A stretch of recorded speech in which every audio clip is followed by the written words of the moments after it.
For the first time in the history of Tibet, Dalai Lama was forced into exile.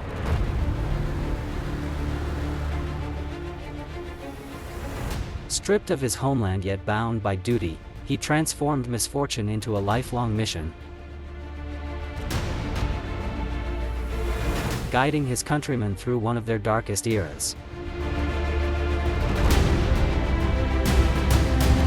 This is the story of a spiritual leader without a land, whose exile became a beacon of hope for Tibet.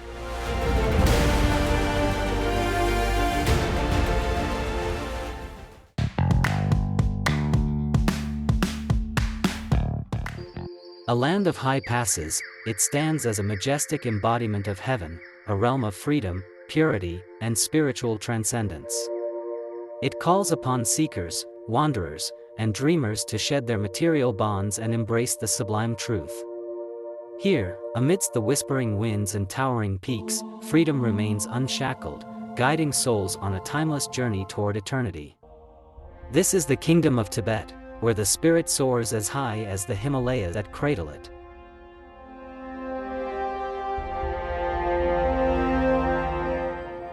On July 6, 1935, a boy was born to a farming family, in a small hamlet located in Taksar, Amdo, northeastern Tibet. His early years were filled with the warmth of family life and the rhythms of rural existence. However, his destiny took an extraordinary turn.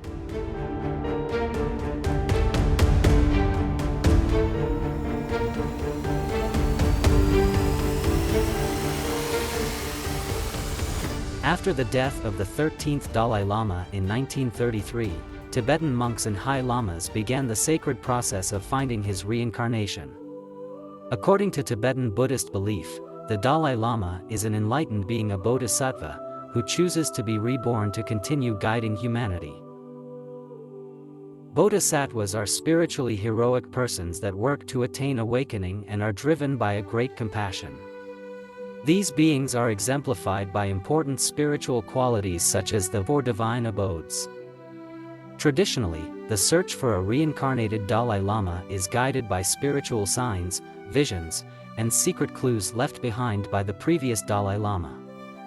After Thubten Gyatso's passing, Regent Riding Rinpoche, the leader of Tibet at the time, embarked on the search for his successor. One of the most significant moments in the search occurred when Riding Rinpoche meditated at Lamo Lotso, at Sacred Lake in central Tibet, believed to reveal divine visions. A monastery with a golden roof and turquoise tiles, with an unusual roof near the monastery, the letter A. This vision hinted at the location of the reincarnated Dalai Lama.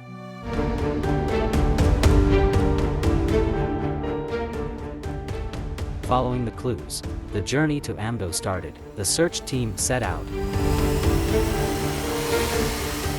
They traveled northeast from Lhasa, arriving in Taksar, Amdo. When the search party arrived at a house matching the vision, they encountered a young child named Lamo Thondup, born on July 6, 1935, to a simple farming family.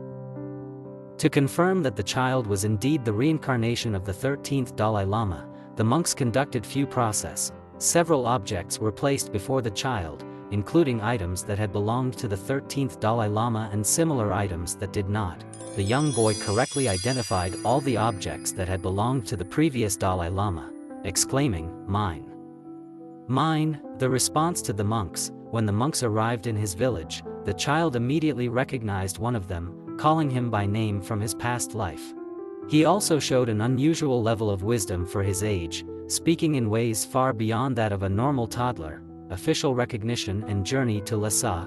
After passing all the tests, the young boy was officially declared the 14th Dalai Lama in 1937. He was taken from his home to Lhasa, the capital of Tibet, in 1939, where he was formally enthroned in 1940 at the age of 4. This marked the beginning of his journey as the spiritual and political leader of Tibet, a journey that would later lead to great challenges, mystical traditions that continue to shape Tibetan culture.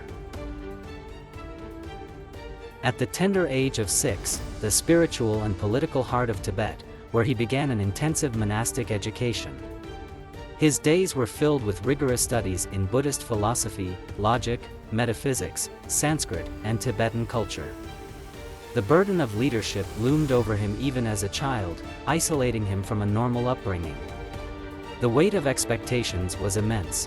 He was not just a young boy but the spiritual guide of an entire nation.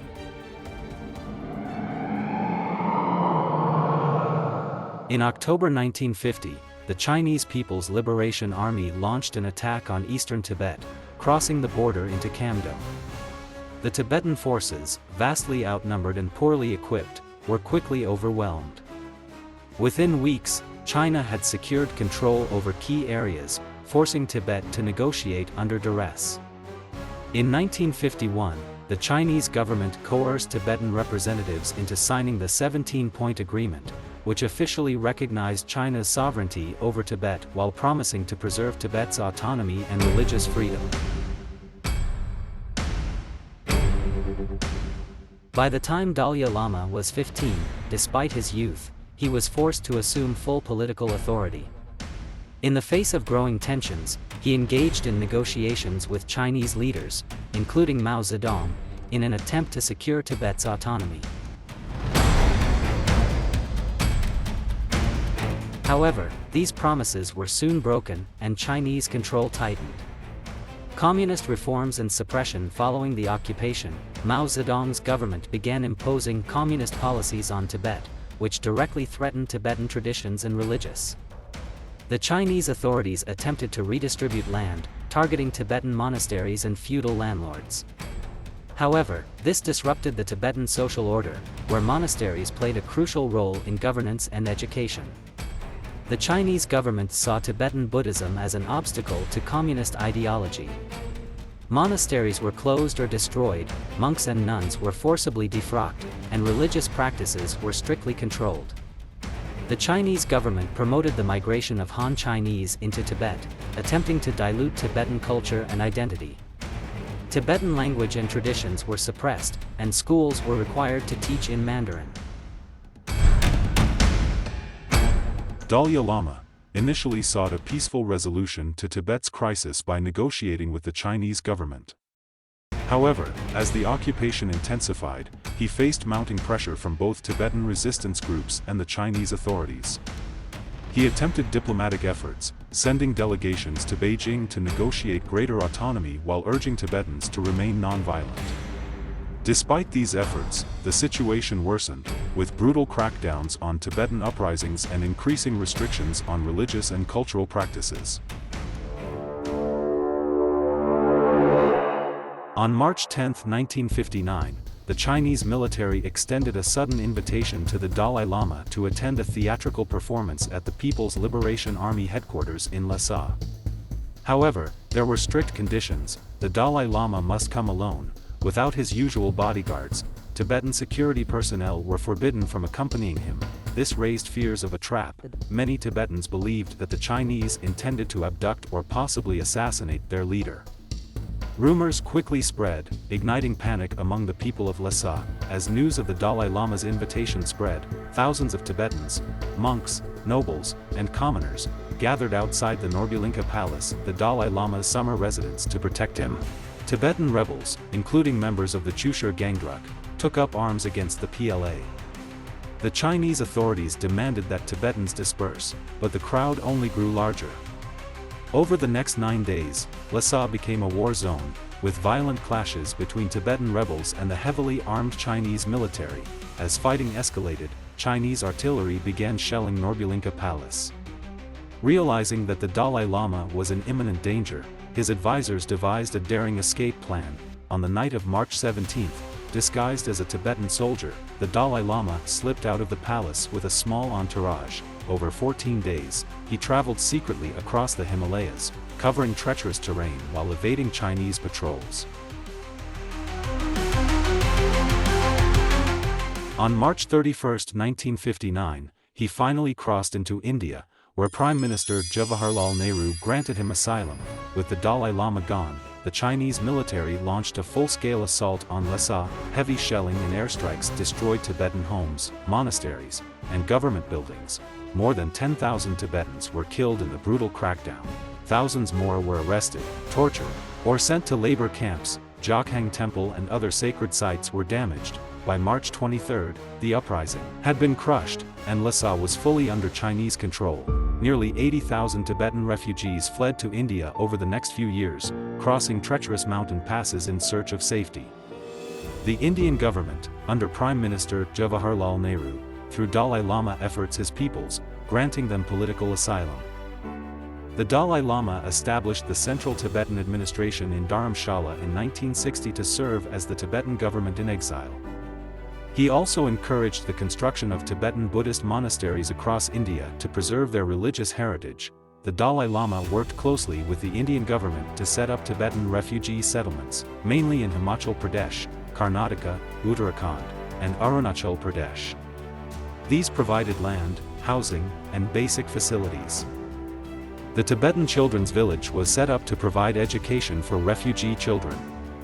Tibetan schools followed a curriculum that taught Tibetan language, history, and Buddhism, keeping their identity alive. Dalai Lama helped many Tibetans engaged in agriculture, small businesses.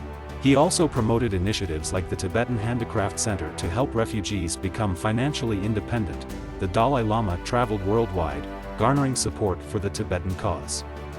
His efforts led to international recognition, with countries like the United States, European nations, and Japan supporting Tibetan refugees through aid and education programs.